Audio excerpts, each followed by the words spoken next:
희진은 떨리는 손으로 커피 잔을 회장님 앞에 놓았습니다. 컵받침 아래에는 작은 메모가 끼워져 있었어요. 미숙은 평소처럼 신문을 보며 커피잔을 드는 순간 받침 아래 하얀 종이가 눈에 들어왔어요.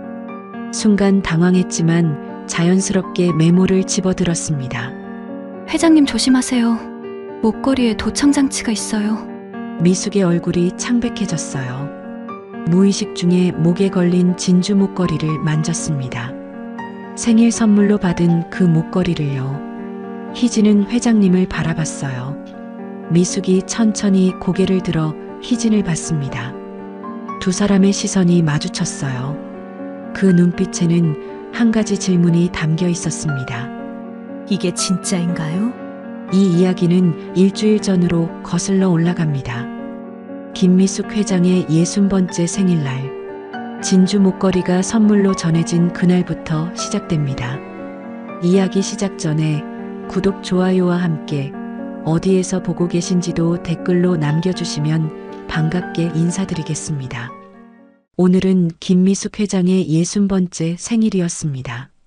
강남 한복판에 자리 잡은 이 저택은 아침부터 분주했어요. 꽃집 트럭이 들어오고 케이터링 업체 직원들이 음식을 나르고 거실 샹들리에 아래로는 황금빛 풍선 장식이 가득 매달렸습니다. 이미지는 새벽부터 일어나 집안 구석구석을 닦고 있었습니다. 20살 작고 마른 체구에 늘 고개를 숙이고 다니는 희진은 이 집의 입주 가정부였어요. 말은 하지 못했지만 손은 누구보다 부지런했습니다. 희진 씨, 손님용 접시 좀 더 꺼내줘요. 주방에서 일하던 또 다른 가정부 김정란이 턱으로 찬장을 가리켰습니다. 35살의 정란은 희진보다 15살이나 많았지만 이 집에 들어온 건 불과 석 달 전이었어요. 화려한 립스틱, 짙은 향수 냄새, 그리고 희진을 부를 때마다 살짝 비웃는 듯한 눈빛. 희진은 그 시선이 불편했지만 입을 열 수 없었습니다. 오후 2시 손님들이 하나둘 도착하기 시작했습니다. 회장님의 생일 파티답게 온 집안이 귀한 사람들로 가득 찼어요. 정장 차림의 회사 임원들, 귀걸이가 반짝이는 부인들, 그리고 기자들까지. 희진은 주방과 거실을 오가며 음료를 나르고 빈 접시를 치우고 조용히 사람들 사이를 비집고 다녔습니다. 그때였습니다.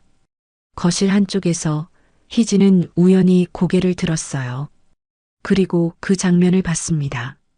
김희철 이사가 정란과 눈을 마주치는 순간 짧은 시선 하지만 너무나 의미심장한 표정. 희철은 입꼬리를 살짝 올렸고 정란은 고개를 살짝 끄덕였습니다. 그 교감은 1초도 안 됐지만 희진의 눈에는 선명하게 찍혔어요. 이상하다. 희진은 본능적으로 느꼈습니다. 저건 단순한 인사가 아니었어요. 야, 거기 서 있지 말고 일이나 해. 뒤에서 날카로운 목소리가 들렸습니다. 김성태였어요. 희철 이사의 아들인 30살 성태는 희진을 볼 때마다 마치 공기 취급을 했습니다. 이름도 안 부르고 눈도 안 마주치고 그저 야 아니면 거기로만 불렀죠. 희진은 고개를 숙이고 황급히 주방으로 돌아갔습니다. 오후 3시 드디어 주인공이 등장했습니다. 김미숙 회장이었습니다. 60살이지만 50대 초반처럼 보이는 단정한 외모, 짙은 남색 드레스에 진주 목걸이를 걸친 모습은 가히 여왕 같았어요. 박수 소리가 터져 나왔고 미숙 회장은 미소를 지으며 손님들에게 인사했습니다. 감사합니다, 여러분. 이렇게 함께 해주셔서 정말 기쁩니다. 희철 이사가 옆으로 다가와 미숙의 어깨에 손을 올렸어요. 오늘 주인공인 우리 미숙 씨예요. 모두 축하해 주세요. 사람들이 다시 한번 박수를 쳤고 샴페인 잔이 부딪히는 소리가 울렸습니다. 희진은 멀찍이 서서 그 광경을 지켜봤어요. 그 순간 희철 이사가 미숙 회장의 목에 목걸이를 채워주는 장면이 보였습니다. 생일 선물이에요. 당신에게 어울리는 진주로 골랐어요. 미숙 회장은 환하게 웃으며 거울을 봤습니다. 목에 걸린 진주 목걸이는 정말 고급스러워 보였어요. 하지만 희진의 귀에는 뭔가 이상한 소리가 들렸습니다. 띡. 아주 작은 전자음 같은 소리였어요. 다른 사람들은 전혀 눈치채지 못했지만 희진의 귀는 남달랐습니다. 어릴 적 사고 이후로 말은 못하게 됐지만 대신 청각만큼은 비정상적으로 예민해졌거든요. 희진은 눈을 가늘게 떴습니다. 저 목걸이 뭔가 이상해. 파티가 한창일 때였습니다. 회사 임원 한 명이 농담처럼 말을 꺼냈어요. 회장님, 이제 슬슬 후계자 생각도 하셔야 하는 거 아닙니까? 순간 공기가 미묘하게 얼어붙었습니다. 미숙 회장은 웃으며 대수롭지 않게 넘겼지만 희진은 봤어요. 희철 이사의 표정이 순간 굳어지는 걸. 그의 입가에 걸렸던 미소가 사라지고 턱 근육이 미세하게 경직되는 순간을요. 저 표정은 뭐지? 희진은 가슴이 철렁했습니다. 밤 11시 손님들이 모두 돌아가고 집안이 조용해졌습니다. 희진은 설거지를 끝내고 미숙 회장 방으로 올라갔어요. 오늘 착용했던 목걸이를 정리하기 위해서였습니다. 드레스룸 서랍을 열자 그 진주 목걸이가 반짝이며 놓여 있었어요. 희진은 조심스럽게 목걸이를 집어들었습니다. 그리고 귀에 가까이 가져갔어요. 띠익 분명했습니다. 이건 진주가 내는 소리가 아니었어요. 뭔가 기계장치에서 나오는 소리였습니다. 희진은 심장이 쿵쿵 뛰는 걸 느꼈어요. 손가락으로 진주 하나하나를 만져봤습니다. 그리고 마침내 뒷부분 잠금장치 근처에서 아주 작은 이물질을 발견했어요. 도청장치였습니다. 희진은 숨이 멎는 것 같았습니다. 누가, 왜, 회장님을 감시하는 거지? 그날 밤 희진은 잠을 이룰 수가 없었습니다. 머릿속에는 오늘 본 장면들이 파노라마처럼 스쳐 지나갔어요. 희철과 정란의 눈빛, 성태의 차가운 태도, 그리고 목걸이 안의 도청장치. 희진은 어둠 속에서 눈을 뜨고 생각했습니다. 이 집에는 뭔가 있어. 분명히. 다음 날 새벽 4시 희진은 잠에서 깼습니다. 화장실을 가려고 복도로 나섰는데 어디선가 발소리가 들렸어요. 희진은 본능적으로 멈춰섰습니다. 귀를 기울였죠. 발소리는 2층 서재 쪽에서 들려왔습니다. 누가 이 시간에? 희진은 조심스럽게 복도 끝으로 걸어갔어요. 서재 문 앞에 서자 안에서 누군가 나오는 소리가 들렸습니다. 희진은 황급히 복도 구석으로 몸을 숨겼죠. 문이 열렸습니다. 나온 사람은 정란이었어요. 정란은 주변을 살피더니 가운을 여미고 자기 방으로 들어갔습니다. 희진은 숨을 죽이고 그 모습을 지켜봤어요. 서재는 희철 이사의 공간이었습니다.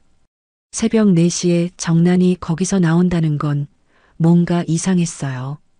둘이 무슨 관계지? 희진은 가슴이 답답해졌습니다. 아침 8시 희진은 미숙 회장의 아침 식사를 준비했습니다. 침대 옆 테이블을 정리하다가 희진은 약통을 발견했어요. 미숙 회장이 매일 복용하는 혈압약이었습니다. 그런데 뭔가 이상했어요. 약통 라벨이 새 것처럼 깨끗했고 처방 날짜가 어제로 되어 있었습니다. 어제? 회장님은 병원에 안 가셨는데? 희진은 약통을 자세히 봤어요. 약국 이름은 같았지만 약 이름이 미묘하게 달랐습니다. 원래는 로사탄이었는데 지금은 발사탄으로 바뀌어 있었어요. 희진은 약을 하나 꺼내봤습니다. 색깔도 약간 달랐어요. 원래 약은 연한 분홍색이었는데 이 약은 흰색이었습니다. 누가 약을 바꿔치기 한 거야? 희진은 손이 떨렸습니다. 이건 위험한 일이었어요. 희진은 약통을 원래 자리에 놓고 조용히 방을 나왔습니다. 그리고 자기 방으로 돌아가 스마트폰 메모장을 켰어요. 새벽 4시 정난 씨가 서재에서 나옴. 회장님 약이 바뀜. 누가 바꾼 건지 모름. 희진은 손가락을 떨며 글자를 적었습니다. 말은 할 수 없지만 이렇게라도 기록을 남겨야 했어요. 오전 10시 희진은 2층 복도를 청소하고 있었습니다. 그때 희철 이사의 서재 문이 살짝 열려 있는 게 보였어요. 안에서는 아무 소리도 들리지 않았습니다. 희진은 잠시 망설이다가 조심스럽게 문틈으로 안을 들여다봤어요. 성태가 있었습니다. 성태는 책상 앞에 앉아서 서류 뭉치를 복사기에 넣고 있었어요. 희진은 숨을 죽였습니다. 성태의 표정은 굉장히 긴장되어 있었어요. 복사가 끝나자 성태는 서류를 재빨리 가방에 넣었습니다. 그리고 원본은 다시 서랍에 넣었죠. 희진은 뒤로 물러섰습니다. 저건 회사 서류 아냐? 왜 몰래 복사를 하지? 희진의 머릿속이 복잡해졌습니다. 어젯밤 정난, 오늘 아침 약, 그리고 지금 성태. 모든 게 이상했어요. 점심시간이었습니다. 희진은 주방에서 설거지를 하고 있었어요. 그때 정난이 들어왔습니다. 정난은 냉장고에서 물을 꺼내 마시더니 희진을 흘끗 봤어요. 야, 희진. 희진이 고개를 들었습니다. 넌 말도 못하니까 참 편하겠다. 보고 들어도 말 못하잖아. 정난은 비웃듯 웃었습니다. 그리고 뒤돌아 나가려다가 갑자기 손을 헛디뎠어요. 정난이 들고 있던 뜨거운 커피가 희진의 팔에 쏟아졌습니다. 아! 희진은 입술을 깨물며 비명을 참았습니다. 팔이 따끔거렸어요. 어머, 미안. 손이 미끄러졌네. 정난은 미안하다는 말을 했지만 눈빛은 전혀 미안해 보이지 않았습니다. 오히려 차갑고 경고하는 듯 했어요. 정난은 휴지로 대충 닦아주는 척하더니 그냥 나가버렸습니다. 희진은 찬물에 팔을 씻으며 눈물을 참았습니다. 나한테 왜 이러는 거야? 희진은 무서웠습니다. 정난의 눈빛이, 성태의 차가운 태도가 모든 게 자신을 향하고 있는 것 같았어요. 밤 11시 집안이 조용해졌습니다. 희진은 자기 방에 누워 있었지만 잠이 오지 않았어요. 그때 복도에서 발소리가 들렸습니다. 희진은 귀를 기울였어요. 두 사람이었습니다. 발소리의 무게로 알 수 있었죠. 한 명은 무거운 걸음 남자, 또 한 명은 가벼운 걸음 여자.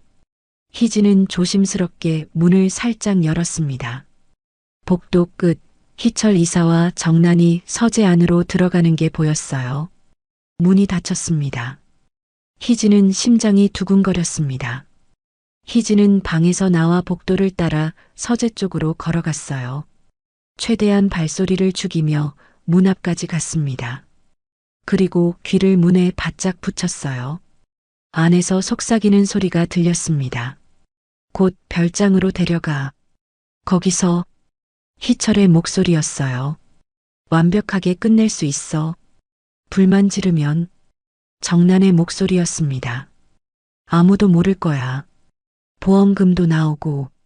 희진은 온몸이 얼어붙었습니다. 별장? 불? 보험금? 희진은 숨이 막혔습니다. 이건 단순한 불륜이 아니었어요. 이건 뭔가 무서운 계획이었습니다. 희진은 뒤로 물러섰습니다. 손이 떨리고 다리에 힘이 풀렸어요. 어떻게든 자기 방으로 돌아왔습니다. 희진은 침대에 앉아 스마트폰을 꺼냈어요. 메모장을 열었습니다. 떨리는 손가락으로 글자를 적었습니다. 밤 11시 희철 이사와 정난, 서재에서 대화. 별장, 불, 보험금 이야기. 회장님 위험할 수도. 희진은 숨을 크게 들이쉬었습니다. 이걸 어떻게 알리지? 희진은 입술을 깨물었습니다. 말을 할 수 없는 자신이 너무 답답했어요. 하지만 가만히 있을 수는 없었습니다. 회장님이 위험에 처할 수도 있었으니까요. 희진은 그날 밤 한숨도 자지 못했습니다. 다음 날 아침 미숙 회장은 평소보다 일찍 일어났습니다. 오늘은 특별한 날이었어요. 돌아가신 남편과 아들의 제삿날이었습니다.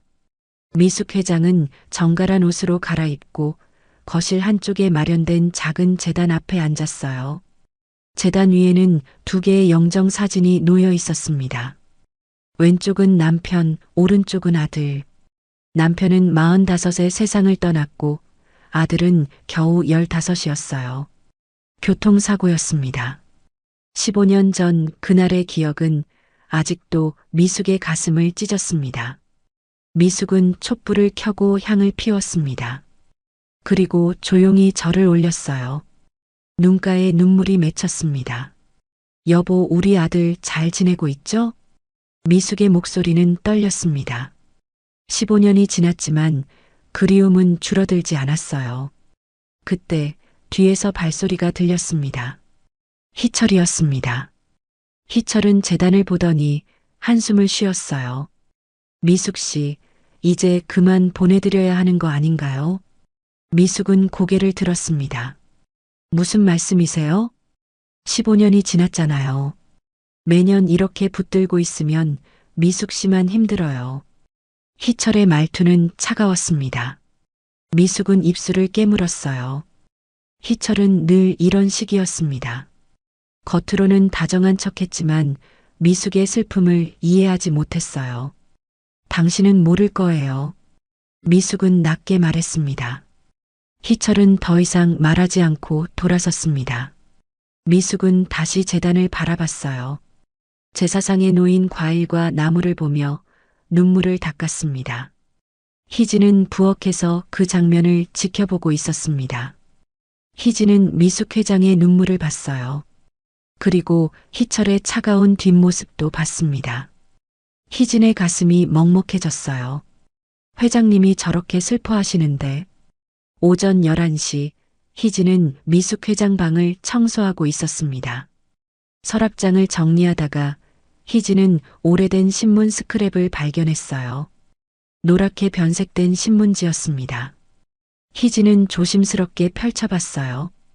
강남 고속도로 추돌사고, 4명 사망. 기사 제목이 눈에 들어왔습니다.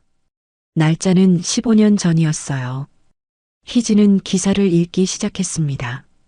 지난 15일 오후 8시경 강남 고속도로에서 대형 추돌 사고가 발생했다.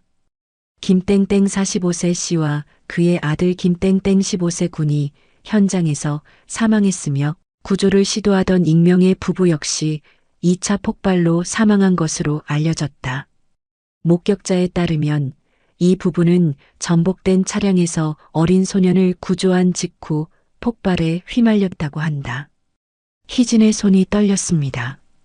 구조를 시도하던 부부? 희진은 기사를 다시 읽었어요. 그리고 갑자기 머릿속이 하얘졌습니다. 15년 전 희진의 부모님도 교통사고를 당했었어요. 부모님과 함께 차를 타고 가다가 앞에서 큰 사고가 났었죠. 부모님은 차에서 내렸고 희진은 차 안에 남아 있었습니다. 그리고 불이 났었어요. 희진은 숨이 막혔습니다. 기억이 떠올랐어요. 어린 시절의 기억, 꽁꽁 얼려두었던 기억이 천천히 녹아내리기 시작했습니다. 엄마, 아빠. 희진은 신문을 내려놓고 가슴을 쥐었습니다. 심장이 빠르게 뛰었어요. 그날 밤 희진은 악몽을 꿨습니다. 불이었습니다. 사방에 불길이 타오르고 연기가 자욱했어요. 희진은 차 안에 갇혀 있었습니다. 밖에서는 엄마와 아빠가 누군가를 구하려고 애쓰고 있었어요. 희진아, 거기 있어. 엄마의 목소리였습니다. 금방 올게. 움직이지 마. 아빠의 목소리였어요. 그런데 갑자기 쾅 하는 폭발음이 들렸습니다. 불길이 치솟았고 엄마와 아빠가 사라졌어요. 엄마, 아빠. 희진은 비명을 지르려 했지만 목소리가 나오지 않았습니다. 으윽. 희진은 침대에서 벌떡 일어났습니다. 온몸이 땀으로 젖어 있었어요. 숨을 헐떡이며 희진은 가슴을 쓸어내렸습니다. 꿈이야 꿈. 하지만 너무나 생생했습니다. 희진은 스마트폰을 집어들었어요. 새벽 3시였습니다. 희진은 화면을 보다가 문득 검색창에 글을 쳤어요. 15년 전 강남 고속도로 사고. 검색 결과가 떴습니다. 오래된 기사들이 나왔어요. 희진은 하나하나 클릭해서 읽었습니다. 그리고 한 기사에서 사진을 발견했어요. 사고 현장 사진이었습니다. 불에 탄 차량, 구급차, 그리고 경찰들. 희진은 사진을 확대해서 봤어요. 구석에 작은 글씨가 보였습니다. 피해자 김철수 45, 김민준 15, 구조 시도 중 사망한 부부 신원 미상. 희진은 입술을 깨물었습니다. 저 부부가 우리 엄마 아빠일까? 희진은 확신할 수 없었습니다. 하지만 뭔가 이상하게 맞아떨어지는 기분이었어요. 자신의 부모님이 돌아가신 날짜, 미숙 회장의 가족이 돌아가신 날짜 같은 날이었습니다. 설마 우리가 연결되어 있는 건가? 희진은 혼란스러웠습니다. 만약 정말로 자신의 부모가 미숙 회장의 가족을 구하려다 돌아가신 거라면 이건 우연이 아니었어요. 희진이 이 집에 오게 된 것도 미숙 회장을 만난 것도 모두 운명이었을지도 모릅니다. 희진은 창밖을 바라봤습니다. 어둠 속에서 희진은 생각했어요. 회장님을 지켜야 해. 꼭. 그건 단순한 의무가 아니었습니다. 이제는 뭔가 더 깊은 이유가 생긴 것 같았어요. 희진은 주먹을 꽉 쥐었습니다. 엄마, 아빠, 제가 할게요. 희진의 눈빛이 달라졌습니다. 밤 11시, 희진은 자기 방에 누워 있었습니다. 잠을 청하려 했지만 눈이 말똥말똥했어요. 머릿속에는 온통 새벽에 본 신문기사 생각뿐이었습니다. 그때 복도에서 발소리가 들렸어요. 희진은 귀를 세웠습니다. 발소리가 3개였어요. 무거운 남자 걸음 2개, 그리고 가벼운 여자 걸음 하나. 희진은 조심스럽게 침대에서 일어났습니다. 문을 살짝 열고 밖을 내다봤어요. 복도 끝 서재로 희철과 성태, 그리고 정난이 들어가는 게 보였습니다. 문이 닫혔어요. 희진은 심장이 쿵쾅거렸습니다. 또 모였네. 무슨 이야기를 하는 거지? 희진은 복도로 나왔습니다. 맨발로 최대한 소리 내지 않으려고 발끝으로 걸었어요. 서재 문 앞까지 갔습니다. 희진은 숨을 죽이고 문에 귀를 바짝 붙였어요. 안에서 목소리가 들렸습니다. 목걸이는 대성공이야. 회장 일거수일투족이 다 들려. 성태의 목소리였습니다. 희진의 등에 식은땀이 흘렀어요. 그럼 회의 내용도 다 들렸겠네. 이번 주 이사회에서 뭐 나왔어? 정난이 물었습니다. 신규 투자권 승인 났어. 그거 서류 넌 복사했지? 희철이 말했어요. 당연하죠. 이미 다 빼돌렸어요. 계좌로 넘기는 것도 시간 문제고. 성태의 목소리는 차가웠습니다. 희진은 숨이 막혔습니다. 회사 돈을 빼돌린다는 얘기였어요. 좋아. 그럼 이제 본론으로 들어가자. 희철의 목소리가 낮아졌습니다. 별장은 어떻게 할 건데? 정난이 물었어요. 별장 초대는 내가 자연스럽게 유도할게. 요즘 피곤해 보이니까 쉬러 가자, 이런 식으로. 희철이 말했습니다. 좋아. 그럼 거기서 약 먹이고 잠들면 그때 불 지르는 거야. 성태의 말에 희진은 온몸이 얼어붙었습니다. 화재로 위장하면 보험금도 나와. 회사 지분도 다 넘어오고. 정난이 낮게 웃었습니다. 완벽하네. 언제 실행할 거야? 성태가 물었어요. 다음 주 안으로. 서두르자. 희철이 말했습니다. 희진은 손이 덜덜 떨렸습니다. 회장님을 죽이려는 거야. 희진은 뒤로 물러서려다가 옆에 놓인 꽃병에 손이 닿았어요. 꽃병이 흔들렸습니다. 희진은 화들짝 놀라 꽃병을 붙잡았어요. 간신히 넘어지지 않게 잡았지만 가슴은 터질 것 같았습니다. 안에서 소리가 멈췄습니다. 뭐야, 밖에 누구 있어? 성태의 목소리였어요. 희진은 온몸이 굳었습니다. 발이 땅에 붙은 것처럼 움직이지 않았어요. 문 손잡이가 돌아가는 소리가 들렸습니다. 희진은 황급히 복도 구석 커튼 뒤로 몸을 숨겼습니다. 문이 열렸습니다. 성태가 밖을 내다봤어요. 희진은 숨을 참고 커튼 뒤에서 몸을 최대한 작게 웅크렸습니다. 아무도 없는데? 성태가 말했어요. 바람 소리 아냐? 창문 좀 닫아. 희철의 목소리가 들렸습니다. 성태는 주변을 한 번 더 둘러보더니 다시 안으로 들어갔어요. 문이 닫혔습니다. 희진은 그제야 숨을 내쉬었습니다. 온몸에서 땀이 흘렀어요. 희진은 조심스럽게 커튼에서 나와 자기 방으로 돌아갔습니다. 방문을 닫는 순간 희진은 주저앉았습니다. 어떡하지 어떻게 하지? 희진은 스마트폰을 꺼냈습니다. 손이 너무 떨려서 화면을 제대로 터치할 수도 없었어요. 몇 번 만에 겨우 메모장을 열었습니다. 희진은 떨리는 손가락으로 글을 적었습니다. 희철, 정난, 성태 모두 공모. 목걸이로 회장님 도청 중. 회사 돈 빼돌림. 별장으로 데려가 약 먹이고 불 지를 계획. 다음 주 안 실행 예정. 보험금과 회사 목적. 희진은 메모를 저장했습니다. 그리고 생각했어요. 이걸 어떻게 회장님께 전하지? 말을 할 수 없는 희진에게 이건 너무 큰 벽이었습니다. 메모를 보여드릴까? 하지만 언제 어떻게? 저 사람들은 항상 회장님 곁에 붙어 있었어요. 희진은 고개를 감싸쥐었습니다. 녹음을 했어야 했는데 희진은 후회했습니다. 하지만 문 밖에서는 거리가 너무 멀었어요.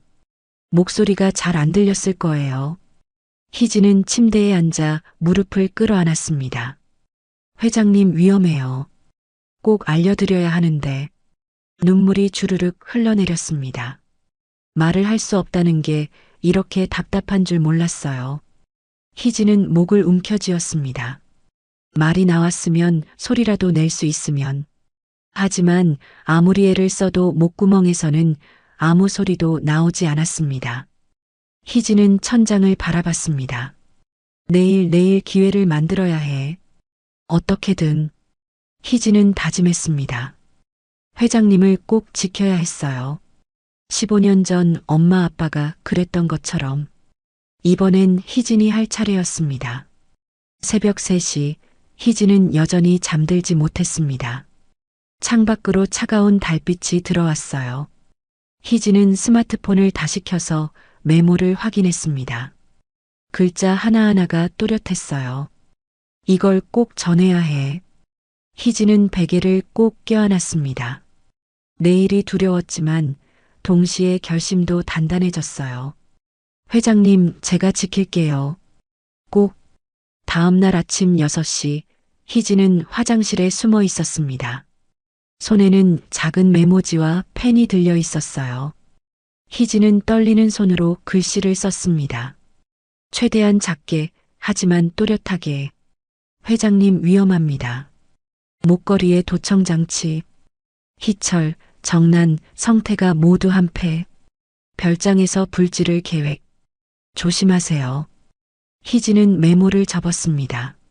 작게 4번 접어서 손톱만 한 크기로 만들었어요.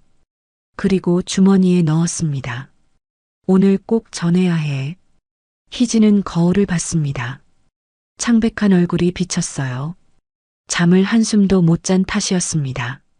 아침 8시 희진은 미숙 회장의 아침 식사를 준비했습니다. 따뜻한 미역국, 구운 생선, 나물 반찬. 희진은 정성스럽게 상을 차렸어요. 그리고 커피를 내렸습니다. 커피를 컵에 따르면서 희진은 작은 받침 접시를 깔았어요. 희진은 주변을 살폈습니다. 아무도 없었어요. 희진은 재빨리 주머니에서 메모를 꺼냈습니다. 그리고 컵받침 아래 살짝 끼워 넣었어요. 메모의 끝부분이 살짝 보였지만 자세히 보지 않으면 모를 정도였습니다. 희진은 쟁반을 들고 식당으로 향했습니다. 심장이 쿵쾅거렸어요. 식당 문을 열려는 순간이었습니다. 야, 희진. 뒤에서 목소리가 들렸습니다. 희진은 화들짝 놀라 돌아봤어요.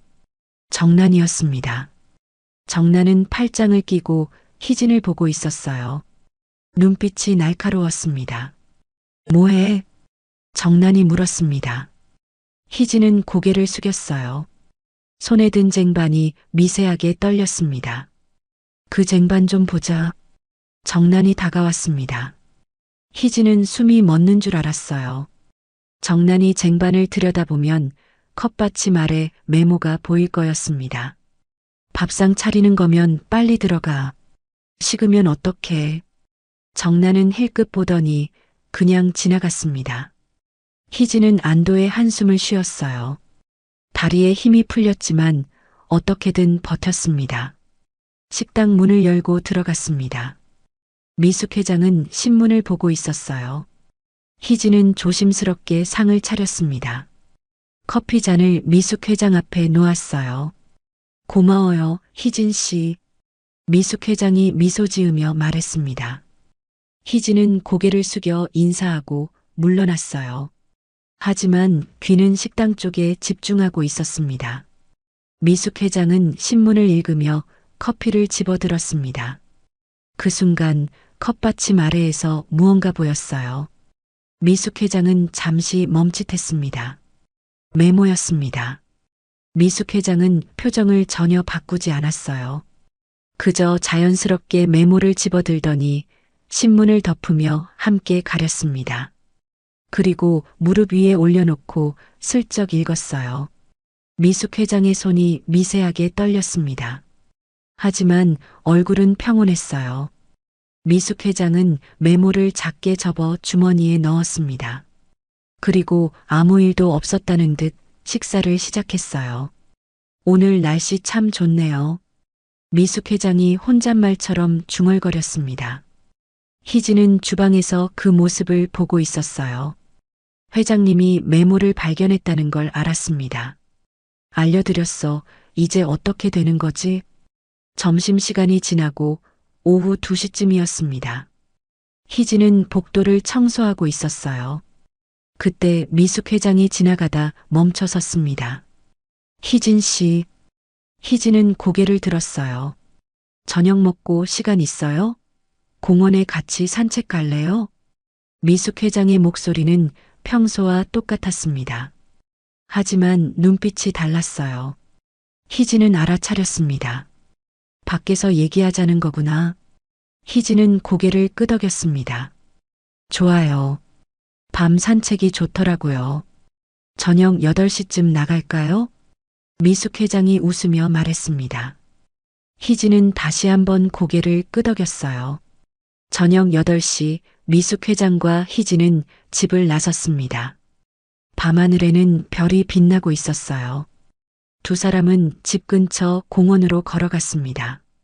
아무 말 없이 조용히 걸었어요. 공원에 도착하자 미숙 회장은 한적한 벤치로 갔습니다. 주변에는 사람이 거의 없었어요. 미숙 회장은 벤치에 앉으며 희진에게 손짓했습니다. 희진도 옆에 앉았어요. 미숙 회장은 주변을 살핀 뒤 작게 말했습니다. 메모 받았어요. 희진은 고개를 끄덕였습니다. 더 자세히 말해줄 수 있어요? 희진은 스마트폰을 꺼냈습니다. 메모장 앱을 열어 지금껏 기록한 내용을 보여줬어요. 새벽 4시 정난이 서재에서 나옴. 회장님 약 처방이 바뀜. 성태가 회사 서류 몰래 복사. 희철 정난, 성태가 밤마다 서재에서 모임. 별장 화재 계획 들음. 보험금 목적. 미숙 회장은 화면을 읽으며 입술을 깨물었습니다. 그럼 목걸이는? 희진은 고개를 끄덕이며 주머니에서 작은 종이를 꺼냈어요. 거기에 도청장치라고 적혀 있었습니다. 미숙 회장은 목에 손을 가져갔습니다. 지금은 목걸이를 착용하지 않았지만 그 무게가 느껴지는 것 같았어요. 내가 정말 모르고 있었네요. 미숙 회장의 목소리가 떨렸습니다. 희진은 스마트폰에 글을 더 적었어요. 지난주 임원회의 내용, 희철님이 미리 알고 계셨죠? 미숙 회장은 눈을 크게 떴습니다. 어떻게 알았어요? 희진은 화면에 답을 적었어요. 회의 전날 밤, 희철님이 정난한테 말하는 거 들었어요. 목걸이로 다 듣는다고. 미숙 회장은 한숨을 내쉬었습니다. 그랬구나. 그래서 내가 무슨 말을 해도 희철 씨가 이미 알고 있었던 거였어. 미숙 회장은 고개를 떨어뜨렸어요. 배신감이 밀려왔습니다. 희진은 미숙 회장의 손을 꼭 잡았습니다. 미숙 회장은 희진을 봤어요. 희진의 눈에는 눈물이 고여 있었습니다. 희진 씨. 미숙 회장은 희진의 손을 맞잡았습니다. 고마워요. 희진은 눈물을 닦으며 고개를 끄덕였어요. 두 사람은 한동안 말없이 앉아 있었습니다. 그때 미숙 회장의 휴대폰이 울렸어요. 희철이었습니다. 여보세요? 미숙 회장은 평소처럼 밝은 목소리로 받았습니다. 미숙 씨 어디 계세요? 희철의 목소리가 들렸어요. 희진이랑 산책 나왔어요. 운동 좀 하려고요. 미숙 회장은 자연스럽게 대답했습니다. 아, 그래요? 너무 늦게까지 있지 마세요. 네, 곧 들어갈게요. 미숙 회장은 전화를 끊었습니다. 그리고 희진을 봤어요. 감시하고 있네요. 미숙 회장의 목소리는 차가웠습니다. 두 사람은 천천히 집으로 돌아갔습니다. 희진의 마음은 복잡했지만 동시에 안심이 됐어요. 이제 혼자가 아니었습니다. 이틀 뒤 미숙 회장은 양평 별장으로 향했습니다. 희진도 함께였어요. 집에서는 별장 청소하러 간다고 말했지만 진짜 이유는 따로 있었습니다. 차로 1시간을 달려 별장에 도착했습니다. 한적한 산속, 아무도 없는 공간이었어요. 미숙 회장은 별장 거실에 앉아 전화를 걸었습니다. 한재균 탐정님이시죠? 이쪽으로 오시고 계시죠? 30분 뒤 한 남자가 별장 문을 두드렸습니다. 50대 중반의 남자였어요. 회색 코트를 입은 그는 날카로운 눈빛을 가지고 있었습니다. 전직 경찰 출신 사설탐정 한재균이었어요. 회장님, 오랜만입니다. 앉으세요, 한 탐정님. 미숙 회장은 재균에게 지금까지의 상황을 설명했습니다. 도청장치, 바뀐 약, 회사 서류 유출, 그리고 별장 화재 계획까지. 희진이 스마트폰에 기록한 내용도 함께 보여줬어요.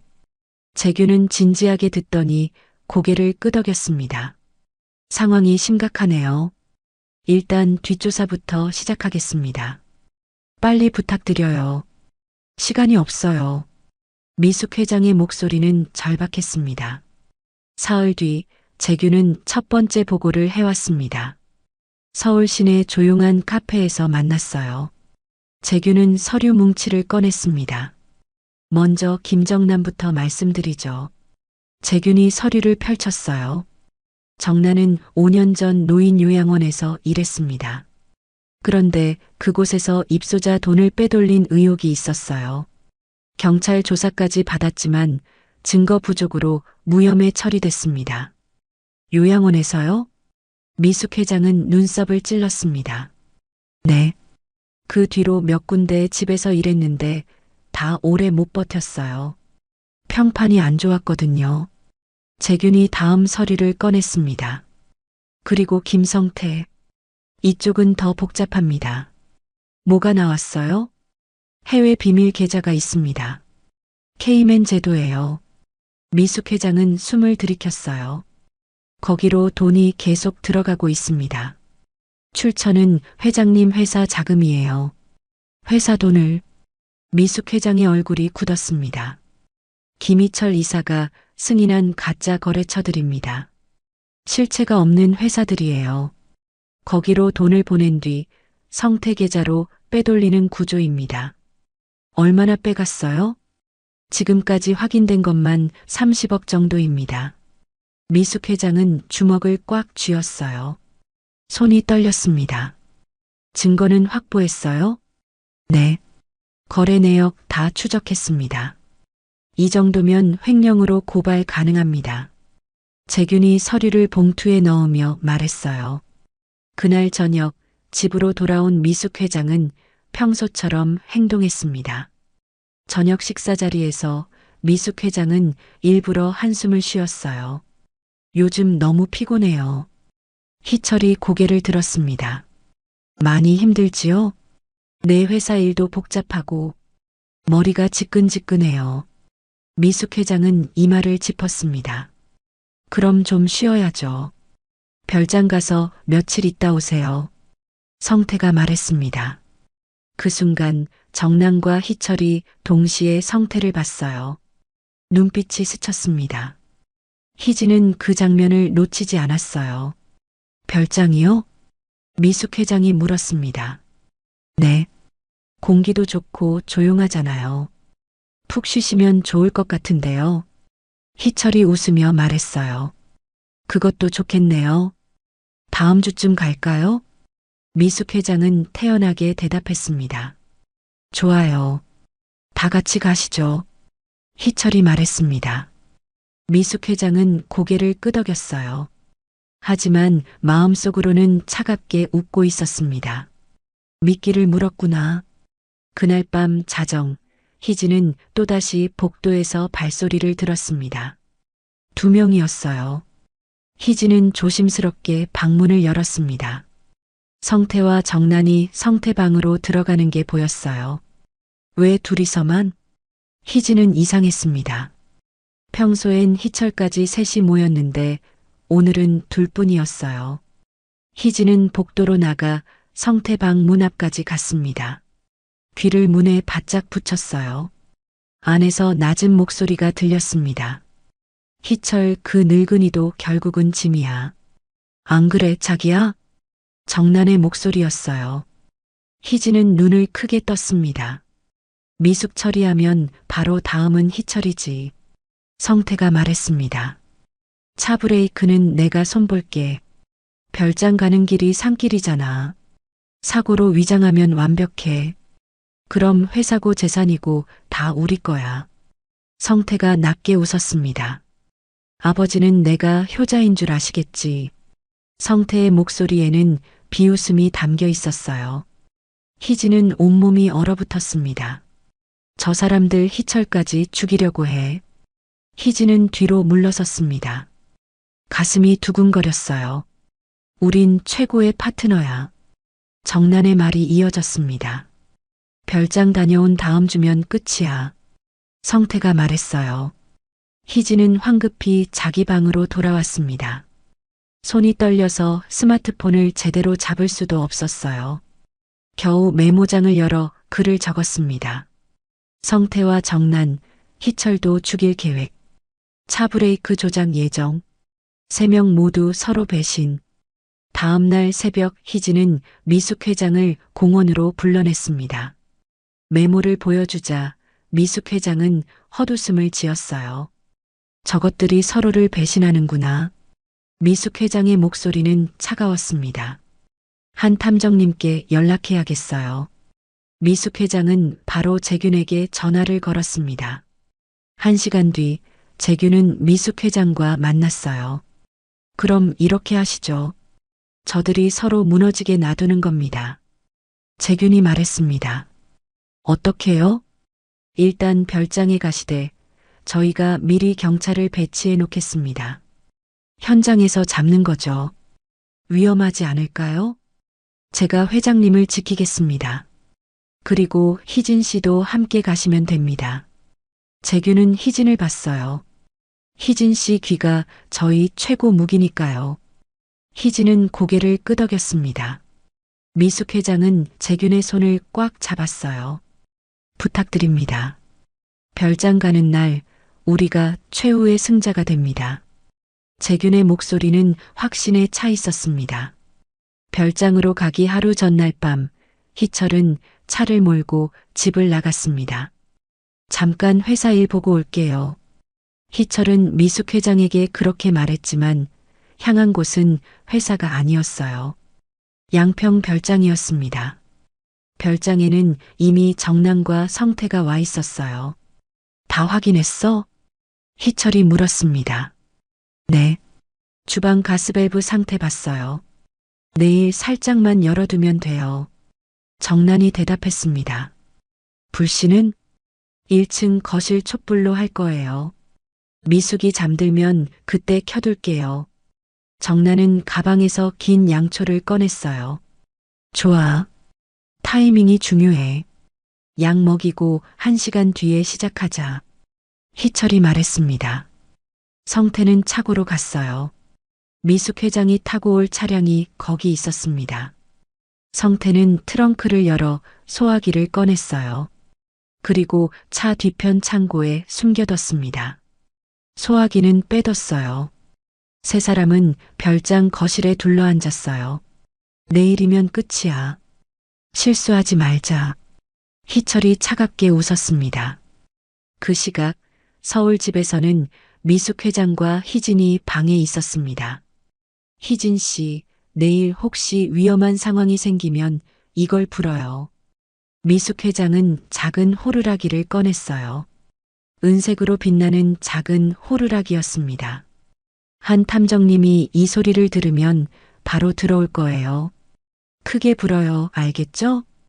희진은 호루라기를 받아들었습니다. 작지만 묵직했어요. 희진은 목에 걸 수 있는 줄에 호루라기를 꿰어 목에 걸었습니다. 나도 무서워요. 하지만 우린 함께니까 이길 수 있을 거예요.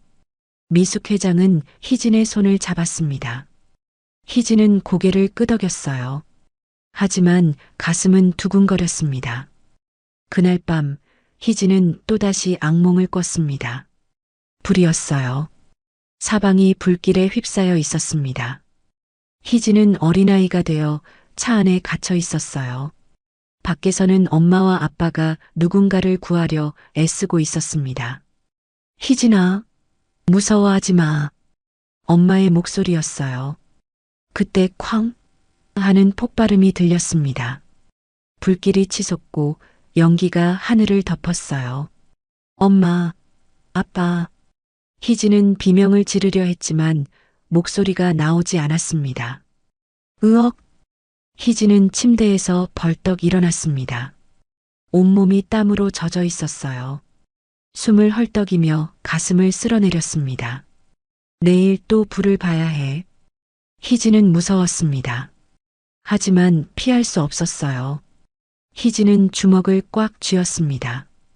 회장님을 지켜야 해. 꼭. 다음 날 아침 집안 분위기는 묘하게 조용했습니다. 희철은 평소보다 부산스럽게 짐을 챙겼어요. 미숙 씨, 편한 옷 가져가세요. 푹 쉬어야죠. 알겠어요. 미숙 회장은 웃으며 대답했습니다. 정란은 주방에서 도시락을 쌌어요. 별장 가는 길에 드실 간식이에요. 고마워요, 정란 씨. 미숙 회장이 말했습니다. 성태는 차 키를 만지작거렸어요. 입가에 미소가 걸려 있었습니다. 희진은 그 모든 걸 지켜보고 있었어요. 가슴이 답답했습니다. 오후 2시 출발 준비가 끝났습니다. 그럼 출발할까요? 희철이 말했습니다. 네. 희진 씨도 같이 가요. 별장 정리 좀 해야 하니까. 미숙 회장이 말했어요. 저도 갈게요. 청소 도와드릴게요. 정란이 재빨리 말했습니다. 좋아요. 다 같이 가죠. 희철이 웃었습니다. 차에 짐을 실었어요. 희철이 운전대를 잡았고 미숙 회장이 조수석에 앉았습니다. 뒷좌석에는 희진과 정난, 그리고 성태가 탔어요. 차가 출발했습니다.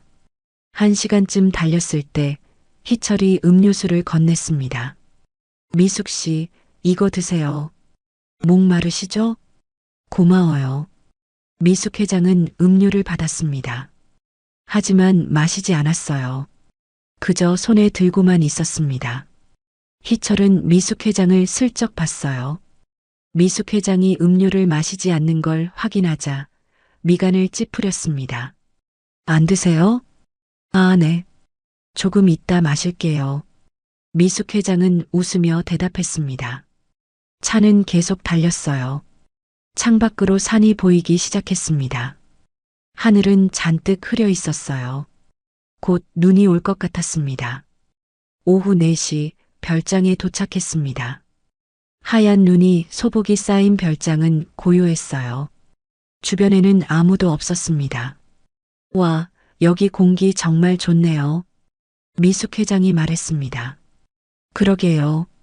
오늘은 가족끼리만 조용히 보내요. 희철이 웃으며 말했어요.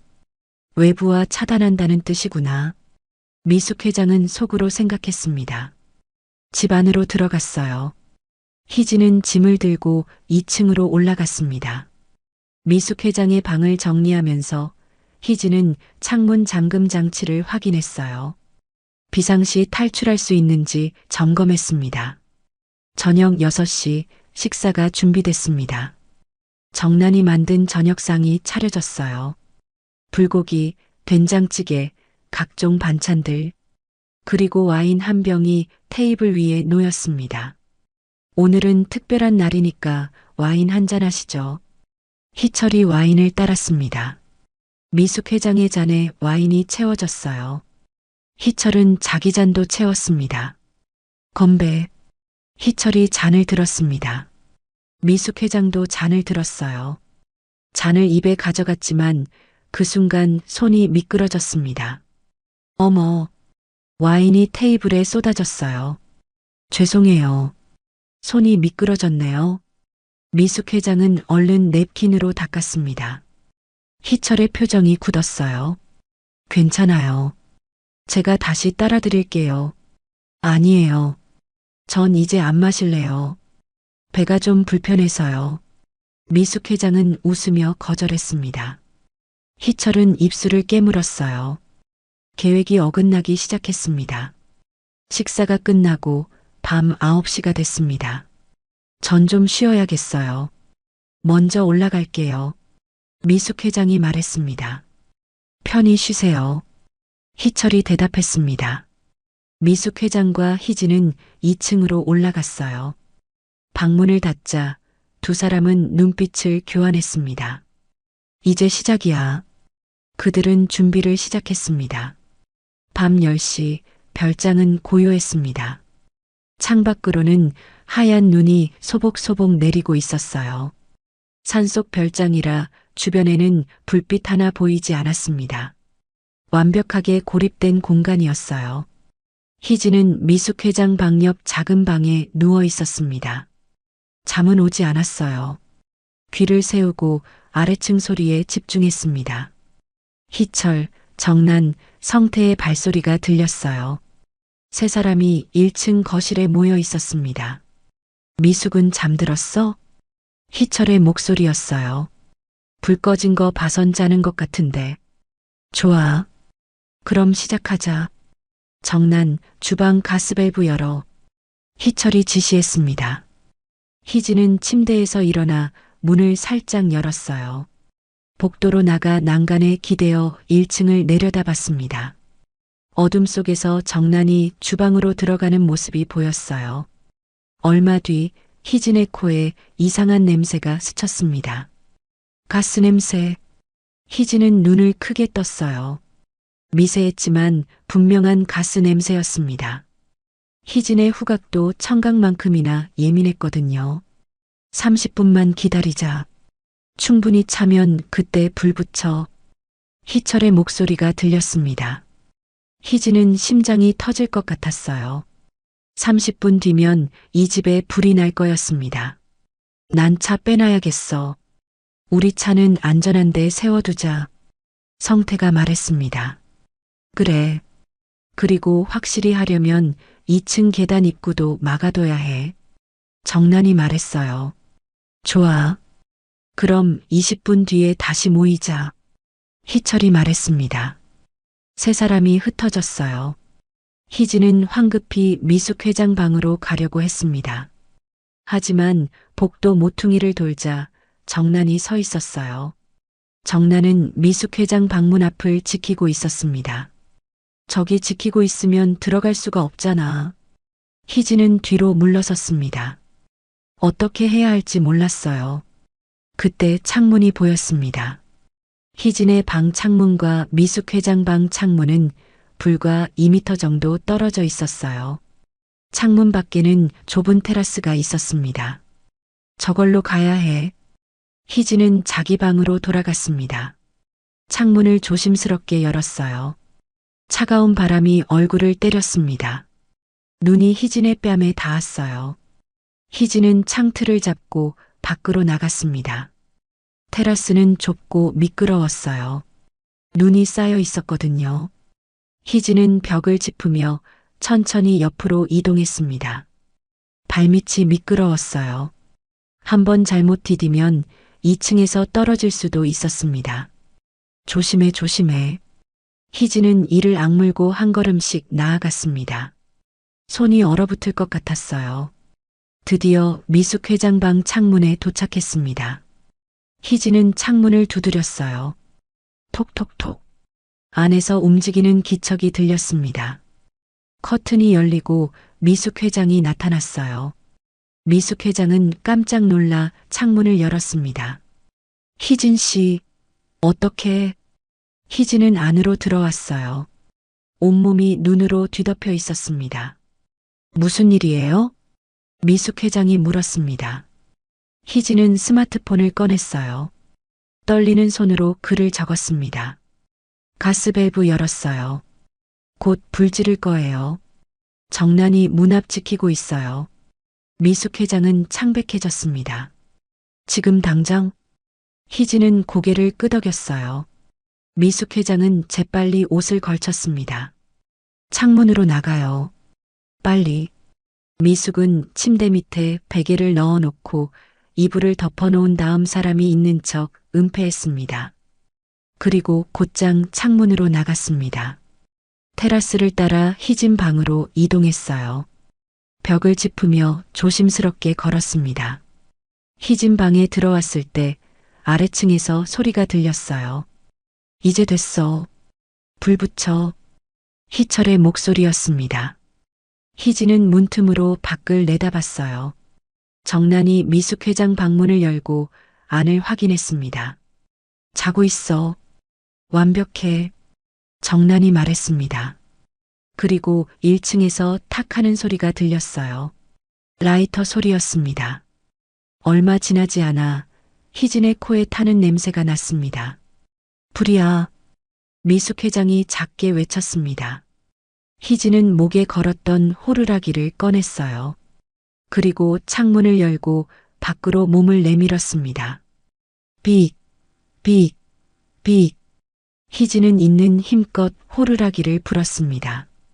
날카로운 소리가 밤하늘에 울려 퍼졌어요. 아래층에서 소리가 들렸습니다. 뭐야, 저 소리. 성태의 목소리였어요. 호루라기 아냐? 누가 불고 있어? 정난이 외쳤습니다. 설마 미숙이. 희철이 당황한 목소리로 말했습니다. 그때 별장 입구 쪽에서 사이렌 소리가 들렸어요. 경찰차였습니다. 경찰이다. 성태가 비명을 질렀습니다. 이럴 수가. 어떻게 알았어? 희철이 소리쳤습니다. 뒷문으로. 빨리. 희철은 황급히 뒷문으로 달려갔어요. 정남과 성태는 멈칫했습니다. 하지만 그때 현관문이 쾅 하고 부서지는 소리가 들렸습니다. 한재균과 경찰들이 들이닥쳤어요. 움직이지 마. 경찰의 목소리가 울렸습니다. 정남과 성태는 그 자리에 얼어붙었어요. 경찰들이 달려들어 두 사람을 제압했습니다. 으악, 나요. 정난이 소리쳤지만 이미 수갑이 채워졌습니다. 한편 희철은 뒷문을 빠져나가 차고로 달려갔습니다. 차 키를 꺼내 시동을 걸었어요. 엔진이 부르릉 소리를 내며 돌아갔습니다. 제기를 어떻게 들켰지. 희철은 이를 악물며 엑셀러레이터를 밟았습니다. 차가 빠르게 출발했어요. 별장에서 멀어지는 산길, 가로등도 없는 어두운 길이었습니다. 희철은 헤드라이트만 켜고 속도를 냈어요. 일단 도망가자. 멀리, 최대한 멀리. 차는 점점 빨라졌습니다. 산길 내리막이었어요. 그때였습니다. 앞에 커브길이 나타났습니다. 희철은 브레이크를 밟았어요. 슥. 하지만 브레이크가 작동하지 않았습니다. 뭐야? 희철은 다시 힘껏 밟았어요. 하지만 페달이 바닥까지 푹 들어갈 뿐 차는 전혀 느려지지 않았습니다. 브레이크가 안 먹혀. 희철의 얼굴이 새하얗게 질렸어요. 차는 커브길을 제대로 돌지 못했습니다. 가드레일을 향해 돌진했어요. 으악. 희철은 핸들을 틀어보려 했지만 소용없었습니다. 쾅. 엄청난 충격음과 함께 차가 가드레일을 들이받았습니다. 가드레일이 부서지며 차는 공중으로 떠올랐어요. 그리고 비탈 아래로 굴러떨어졌습니다. 쿵, 쿵, 쾅. 차는 몇 번이고 구르며 나무와 바위에 부딪혔습니다. 유리창이 산산이 깨지고 차체가 찌그러졌어요. 마침내 차는 비탈 중간쯤에서 멈췄습니다. 희철은 운전석에 갇혀 있었어요. 에어백이 터져 있었고 몸 곳곳에서 피가 흘렀습니다. 으윽. 희철은 신음했습니다. 하반신의 통증이 전혀 느껴지지 않았어요. 다리를 움직이려 해도 꿈쩍도 하지 않았습니다. 다리가 안 움직여. 희철은 공포에 질렸습니다. 멀리서 사이렌 소리가 들려왔어요. 경찰들이 추격해 오고 있었습니다.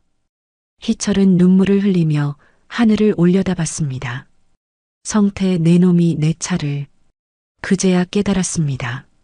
아들이 자신을 배신했다는 걸, 브레이크를 고장낸 게 성태였다는 걸. 희철은 쓰러진 채 눈을 감았습니다. 의식이 흐려졌어요.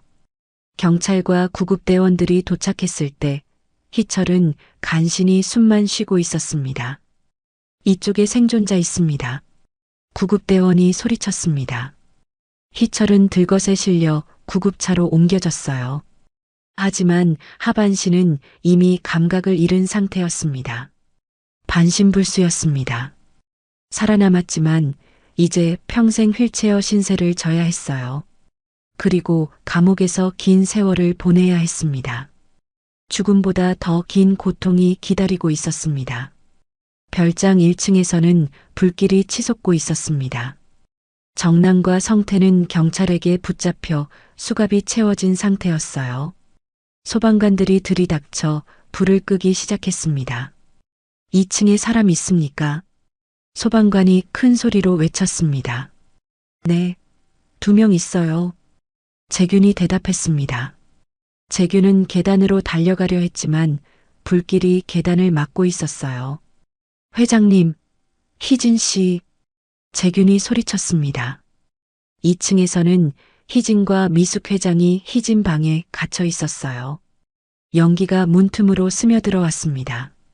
방 안이 점점 뿌옇게 변했어요. 기침, 기침. 미숙 회장이 기침을 했습니다. 희진은 재빨리 화장실로 가서 수건을 물에 적셨어요. 그리고 미숙 회장 입에 대주고 자기도 하나 입에 물었습니다. 창문으로 나가요. 미숙 회장이 말했습니다. 두 사람은 창문으로 갔어요. 하지만 아래를 내려다보니 너무 높았습니다. 뛰어내릴 수 없었어요. 그때 아래층에서 쾅 하는 소리가 들렸습니다. 뭔가 폭발하는 소리였어요. 가스통이 터진 것 같았습니다. 불길이 더 거세졌어요. 희진 씨, 호루라기 또 불어요. 미숙 회장이 말했습니다. 희진은 목에서 호루라기를 꺼냈어요. 그리고 창밖으로 몸을 내밀고 있는 힘껏 불었습니다. 빅, 빅. 날카로운 소리가 밤하늘에 울렸어요. 아래에서 재균이 소리쳤습니다. 거기 계세요. 사다리 올려드릴게요. 소방관들이 사다리차를 움직였습니다. 긴 사다리가 천천히 2층 창문을 향해 올라왔어요. 하지만 그 순간 희진 방문 뒤쪽에서 우지직 소리가 났습니다. 복도 바닥이 무너지기 시작한 거예요. 불길이 2층까지 번진 것입니다. 빨리요, 빨리. 미숙 회장이 다급하게 소리쳤습니다. 사다리가 창문에 닿았어요. 소방관 한 명이 사다리를 타고 올라왔습니다. 먼저 내려가세요. 소방관이 미숙 회장을 부축했습니다. 안 돼요. 희진이 먼저요. 미숙 회장이 희진을 밀었어요. 회장님이 먼저 가세요. 희진은 고개를 저었습니다. 말은 안 나왔지만 손짓으로 미숙 회장을 먼저 보냈어요. 둘 다 빨리 나오세요. 소방관이 소리쳤습니다. 미숙 회장이 먼저 사다리로 내려가기 시작했어요. 희진도 뒤따랐습니다. 그때였습니다. 희진 방 안쪽에서 쿵 하는 소리가 났어요. 천장 일부가 무너져 내렸습니다. 불길과 함께 나무 조각들이 떨어졌어요. 으악! 희진은 사다리에 매달린 채 아래를 내려다봤습니다. 미숙 회장은 이미 중간쯤 내려갔어요. 희진이 한 칸 더 내려가려는 순간 창문 위쪽 벽에서 불길이 튀어나왔습니다. 화르륵! 뜨거운 열기가 희진의 얼굴을 스쳤어요. 그 순간 희진의 머릿속에 옛날 기억이 떠올랐습니다. 15년 전 그날 밤 차 안에 갇혀있던 어린 희진. 밖에서 엄마와 아빠가 누군가를 구하려 애쓰던 모습. 그리고 폭발, 불길, 연기. 엄마, 아빠. 어린 희진이 소리를 지르려 했지만 목소리가 나오지 않았던 그 순간. 지금 그때와 똑같은 상황이었습니다. 불, 연기, 공포. 하지만 달랐어요. 이번엔 희진이 구하는 사람이 있었습니다. 미숙 회장이었어요. 희진은 이를 악물었습니다. 안 돼, 회장님을 지켜야 해 꼭. 희진은 사다리를 타고 한 칸 한 칸 내려갔어요. 손에서 땀이 흘렀습니다. 미숙 회장이 먼저 땅에 도착했어요. 소방관들이 부축해서 안전한 곳으로 데려갔습니다. 희진 씨, 조금만 더. 미숙 회장이 아래서 소리쳤습니다. 희진은 거의 다 내려왔어요. 이제 몇 칸만 더 가면 됐습니다. 그때 2층 창문에서 쾅 하는 폭발음이 들렸어요. 유리창이 산산이 깨지며 불길이 쏟아져 나왔습니다. 폭발의 충격파가 사다리를 흔들었어요. 으악! 희진은 사다리에 매달려 간신히 버텼습니다. 희진아! 미숙 회장이 비명을 질렀어요. 희진은 두려웠습니다. 온몸이 떨렸어요. 하지만 손을 놓을 수 없었습니다. 엄마 아빠 힘을 주세요. 희진은 마지막 힘을 짜내어 사다리를 내려갔습니다. 그리고 마침내 땅에 발을 디뎠어요. 희진 씨. 미숙 회장이 달려와 희진을 끌어안았습니다. 두 사람은 서로를 꽉 껴안고 울었어요. 소방관들은 계속해서 물을 뿌려 불을 끄고 있었습니다. 별장은 거의 다 타버렸어요. 희진은 미숙 회장의 품에서 고개를 들었습니다. 타오르는 불길을 바라봤어요. 연기가 하늘로 치솟고 있었습니다. 희진의 가슴에 뭔가 뜨거운 것이 올라왔어요. 목구멍이 간질거렸습니다. 막혀있던 뭔가가 풀리는 느낌이었어요. 희진은 입을 열었습니다. 회장님. 작은 목소리였어요. 하지만 분명한 목소리였습니다. 미숙 회장은 깜짝 놀라 희진을 바라봤어요. 지금 뭐라고 했어요? 희진은 눈물을 흘리며 다시 말했습니다. 무사해서 다행이에요. 목소리가 나왔어요. 10년 넘게 꽁꽁 닫혀있던 입에서 마침내 소리가 나온 것입니다. 미숙 회장은 희진을 꽉 껴안고 울음을 터뜨렸어요. 희진아, 희진아. 두 사람은 한동안 서로를 아는 채 울었습니다. 재균이 다가왔어요. 회장님, 괜찮으세요? 네, 괜찮아요. 희진이가 말을 했어요. 미숙 회장이 웃으며 말했습니다. 재균도 미소를 지었어요. 정말 다행입니다. 경찰차 쪽에서는 정남과 성태가 연행되어 가고 있었어요. 두 사람 모두 고개를 숙이고 있었습니다. 김희철은요? 미숙 회장이 물었습니다. 산길에서 교통사고가 났습니다. 차 브레이크가 고장 나 있었어요. 재균이 대답했습니다. 성태가 손 뗀 거였군요. 미숙 회장은 씁쓸하게 웃었어요. 네. 희철 씨는 반신불수가 됐습니다. 살아는 남았지만 평생 휠체어 신세를 지게 됐어요. 자업자득이네요. 미숙 회장이 말했습니다. 희진은 미숙 회장의 손을 꽉 잡았어요. 이제 모든 게 끝났습니다. 하늘에서는 여전히 눈이 내리고 있었습니다. 하지만 이제는 따뜻하게 느껴졌어요. 희진은 하늘을 올려다보며 작게 속삭였습니다. 엄마 아빠 해냈어요. 일주일 뒤 서울의 한 대학병원.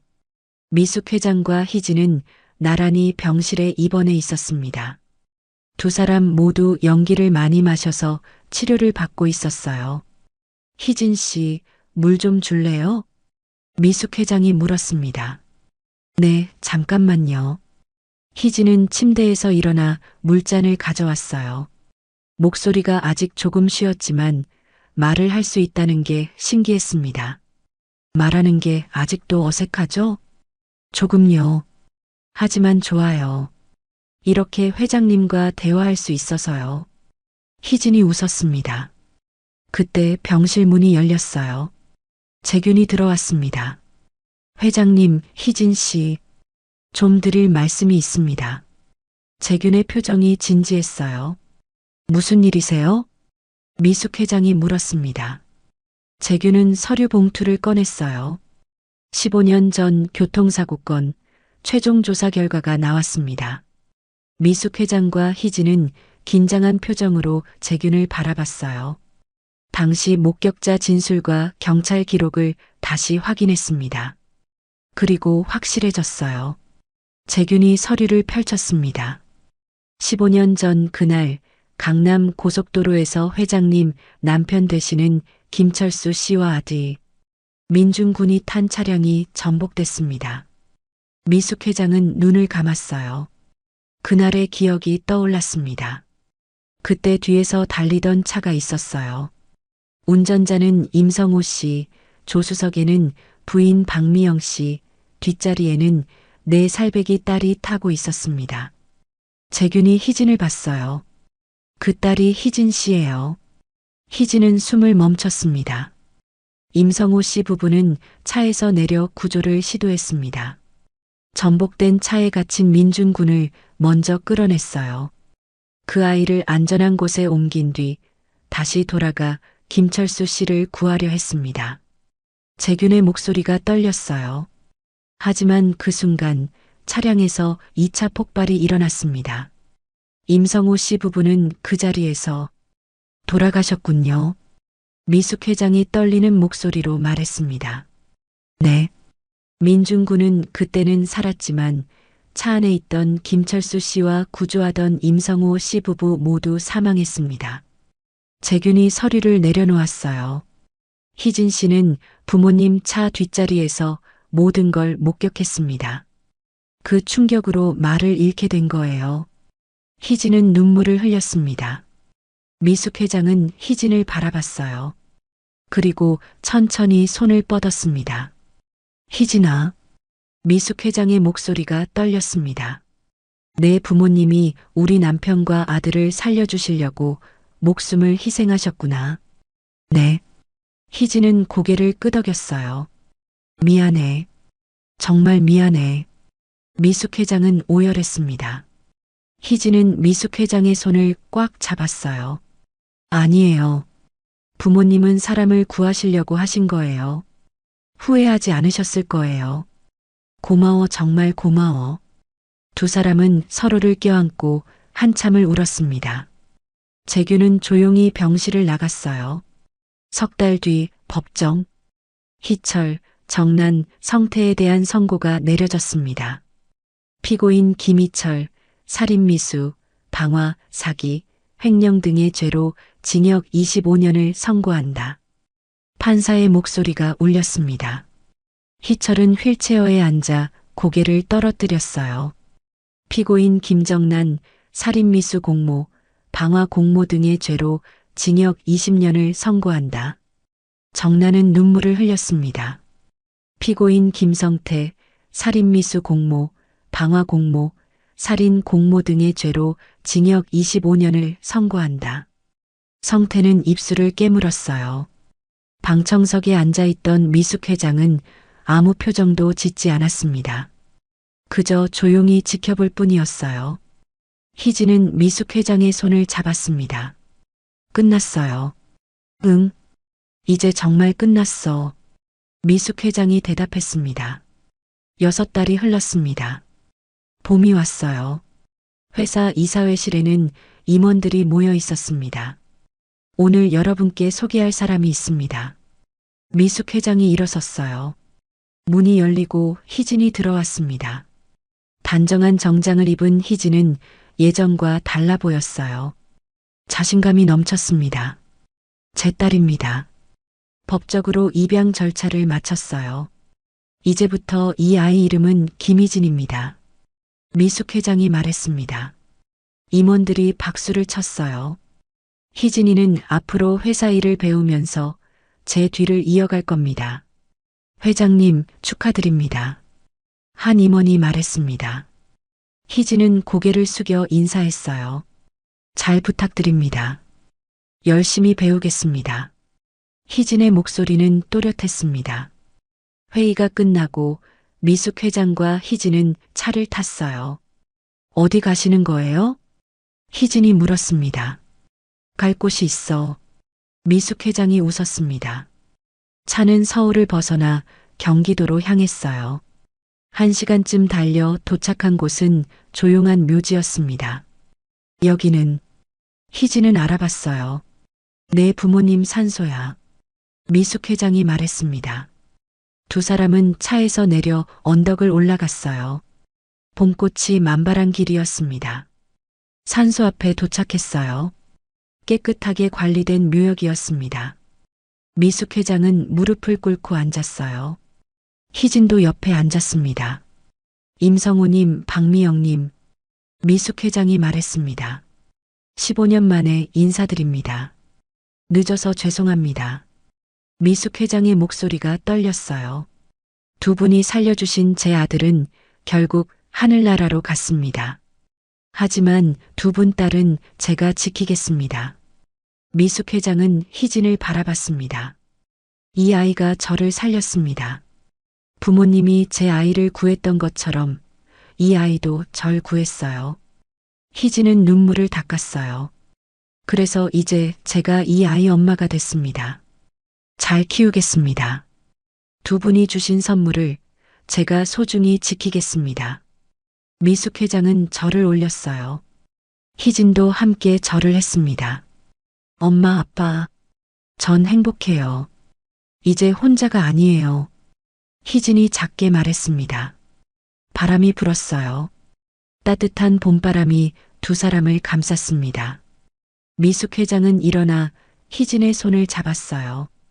이제 집에 가자. 우리 집으로. 네, 어머니. 희진이 웃으며 대답했습니다. 두 사람은 손을 꼭 잡고 언덕을 내려갔어요. 하늘에서는 벚꽃잎이 흩날리고 있었습니다. 희진과 미숙 회장의 뒷모습 위로 꽃잎이 내려앉았어요. 두 사람은 서로의 상처를 품고 마침내 진짜 가족이 됐습니다. 긴 겨울이 지나고 봄이 왔습니다.